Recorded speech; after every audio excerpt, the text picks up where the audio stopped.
Hello everyone, welcome back to my channel. আশা করছি তোমরা সবাই খুব ভালো আছো। দিনটা ছিল 27 মার্চ।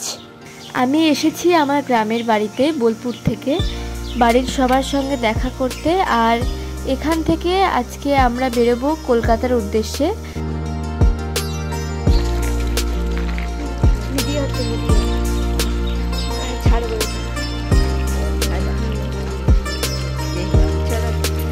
সুন্দর আছে। তোমরা তো দেখেইছো আগের ব্লগে যে আমি আকাশ আটে একটা রিয়েলিটি শো, আকাশে সুপারস্টার গানের রিয়েলিটি শো, তো সেটার জন্য আমি অডিশন দিয়েছিলাম এবং সিলেক্টও হয়েছিলাম, তোমাদের বলেছি আমি লাস্টে। তো সেটার শুটিং আছে হচ্ছে 28শে মার্চ। তো সেই জন্যই আমরা গ্রামের বাড়ি থেকে রওনা দিচ্ছি কলকাতার উদ্দেশ্যে।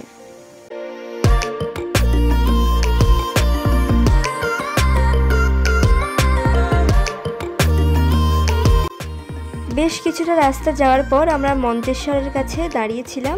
তখন সেখানে বাবা আর আঙ্কেল নেমে গিয়ে আমাদের জন্য চপ নিয়ে এসেছিল। চপটা ভীষণ ভালো খেতে ছিল এবং সবাই বলছিল যে চপটা নাকি খুব ফেমাস। আমারও খুব ভালো লেগেছিল খেতে। চপ খাওয়ার পরে আবার আমরা চলতে শুরু করি যথারীতি, এবং তারপর আমরা মেমারির কাছে দাঁড়িয়ে সেখানে একটা দোকান থেকে চা খেলাম সন্ধ্যাবেলা। আমি, বাবা আর আঙ্কেল, আর যে ড্রাইভার আঙ্কেল ছিল সেও খেয়েছিল, আর মা ছিল গাড়িতে বসে। ডানকুনি থেকে সাঁতরাগাছি পর্যন্ত আমরা অসম্ভব রকমের জ্যাম পেয়েছিলাম। মাঝে আবার রেলগেটও পড়েছিল, তখনও বেশ কিছুক্ষণ ওয়েট করতে হয়েছিল আমাদেরকে। তো আমরা বাড়ি থেকে বেরিয়েছিলাম হচ্ছে 4:30, আর পৌঁছেছিলাম তখন বাজছিল রাত্রিবেলা 11টা। আর এটা হচ্ছে আঙ্কেলের ফ্ল্যাট, যেখানে আমরা পরপর 2 দিন ছিলাম। তো দেখে নাও, তোমাদের ফ্ল্যাটের ছোট্ট করে একটা ট্যুর দিয়ে দিচ্ছি। আমরা ডিনারের জন্য বসে পড়েছি, তখন ঘড়িতে বাজছিল 12টা। আর আমার ঠাকুমা বাড়ি থেকে ফ্রাইড রাইস বানিয়ে পাঠিয়েছিল। এটা হচ্ছে আমরা পৌঁছানোর তার পরের দিন, আমার যেদিন শুটিং ছিল। তো আমাদের রিপোর্টিং টাইম দিয়েছিল 8:30। তো আমরা 8:10 বেরিয়েছিলাম ফ্ল্যাট থেকে, আর 15 মিনিটের মধ্যেই আমরা পৌঁছে গেছিলাম সেটে গিয়েই দেখি রিমা দিদি ছিল। আমাদের 3 জনের একসাথে শুটিং ছিল। তো তারপরে মা আমাকে গিয়ে শাড়িটা পরিয়ে দিল। এবার তারপরে আমি বসলাম মেকআপে। একটা আঙ্কেল আমাদের মেকআপ করাচ্ছিল, আর ওই যে দিদিটাকে পিছনে দেখছো সেই দিদিটা আমাদের হেয়ার করেছিল।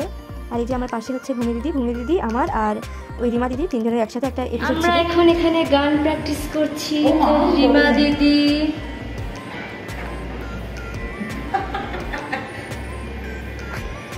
এটা আমার আজকের প্রথম শুটিং। তোমার প্রথম শুটিং না, আমি এর আগে শুটিং করেছি। অভিজ্ঞতা, দ্বিতীয় তৃতীয় অনেক অভিজ্ঞতা।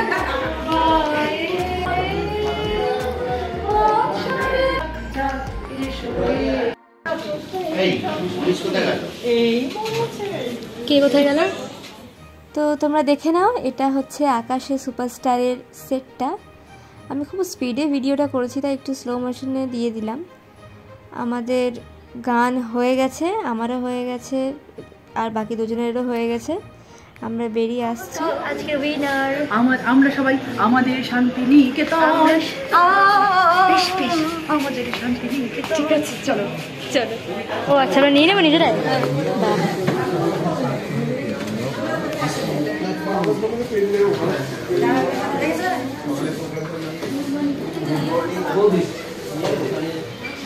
কি দিয়েছে এখানে? খাও।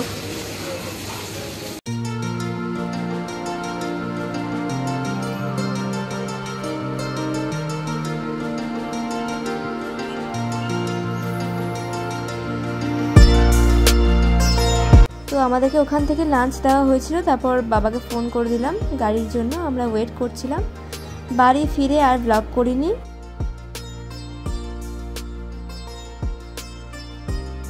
আর নেক্সট ডে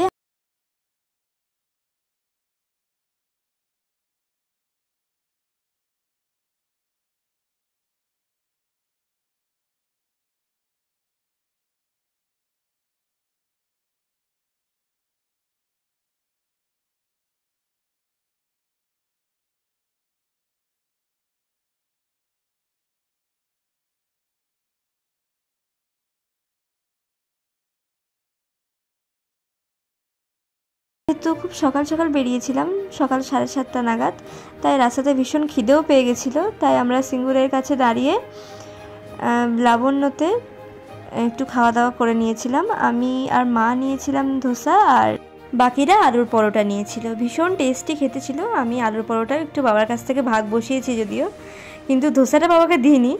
তো যাই হোক, খাবার ওভারঅল খুব সুন্দর ছিল। আর ওখান থেকে বেরিয়ে আমরা খেলাম হচ্ছে আইসক্রিম। আঙ্কেল আমাকে আইসক্রিম খাওয়ালো। তারপর আবার সেই রাস্তা দেখেই যাচ্ছি, কিন্তু ভীষণ সুন্দর লাগছে। তারপর আমরা গুসকরার কাছে এসে একটা মিষ্টি দোকানে দাঁড়িয়েছিলাম, সেখানে আবার চা খেলাম। আমি জানি না, হঠাৎ করে আমি আবার চা লাভার হয়ে গেছি। কখনো আমার চা ভালো লাগছে তো কখনো কফি। আর ওখান থেকে আমরা মিষ্টিও খেলাম। এটাকে কাঁচা গোল্লা বলে নাকি মুন্ডা বলে আমি ঠিক জানি না। যাই হোক, আমি একটুখানি টেস্ট করেছি, আমার ভালো লেগেছে খেতে। আর এই যে আমার চা চলে এসেছে। তারপর আরও রাস্তা আসার পরে আমি বাড়ি পৌঁছে গেছি, আর সেগুলো ভিডিও করিনি। আমি স্নান টান করে তখন ঘড়িতে সময় ছিল 2:30, আর তখন আমরা খেতে বসলাম। তো আজকের ব্লগটা কেমন লেগেছে তোমরা অবশ্যই কমেন্টে জানিও। সেদিনের বেশ কিছু ছবি তোমাদের সাথে শেয়ার করে দিলাম। যদি ভালো লাগে ব্লগটা তাহলে একটা লাইক, কমেন্ট, শেয়ার করে দিও, আর সাবস্ক্রাইব করতে ভুলো না। আজকের মতো বাই, দেখা হবে অন্য একটা ব্লগে।